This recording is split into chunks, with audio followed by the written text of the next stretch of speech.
Kaya gan ako sa akong first hike. So, mo to siya. Naligo ko na. And then, nagdongag ko. Anya, nagluto ko para makaon. And then, wapak. Nakailis na dayan ko, guys. Wapa na akong paalawas before ko noon sa dito sa among hike sa Starbucks day may padong guys. Nagsakay pa ko kung motor before maabot sa Paseo, McDonald's, Banawa. And outreach check na me. Nag-abot mi diri sa akong mga kauban. 2 a.m. na siya sa Sunday morning. So, nag-sunscreen pa bisa wapay sun. Then, here you go. Naabot na ang panya. Kumpleto na mi. So, nag-start na mi walking. So, just a little reminder guys, na siya ay entrance jud katumas dool unta pero wala man mi nakasulod dito. It's because sarado pa to ka time. So, niagi miglaing agianan. So, anak nga time is like lingkod pa mi sa duyan na nakaguba pa dyan magduyan. Kaya tapos lot.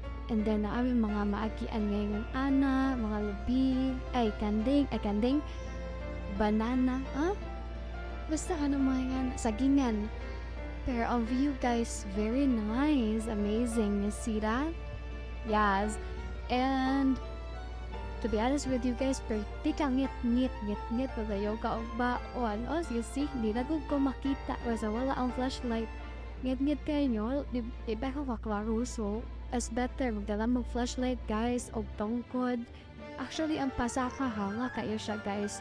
Pero mga 80% ra ang posibilidad na tagak mo. So, yun na lang jud. And then, mo na mong view, sige ko gapakita. And then, mo may kabang tinabot na mi. Nampakto ara. Picture na yung video kay sayang kayo mo pag-ari day 3 hours sa mabiyahe, alas 2. Nabot mi alas 4:30. No, mo na mong view as in makita na mo ang Tibuok, Cebu. Actually, di siya Tibuok. Wato na nga, on mirayon o mga baligyan nila din ha, mga is and something, mga itlog. Abot lang may guys nga mabuntag siya kay our mawali na me. And also recommended guys, magdadyo mo iyong water and picture mo taman there guys, kay worth ito, diba, igat kayo nyo. And after na siya mabot, around 6 na niya sa buntag. And after anak kay nagplano namin nga mauli. Nagplan. Actually, nawala namin. Kita mo na. Tulas ay dulog kayo. Sige day, paningkamot. Feel kayo na ko guys daot ko. And bisod pa siya kanang agian kay pasugat ang mga tao. And kanang agian is mo na ang dapat agian na mo pagpasaka. So, ang akong tungkod is na wag tang na slide pa jud ko. Aslin na ligi jud ko guys.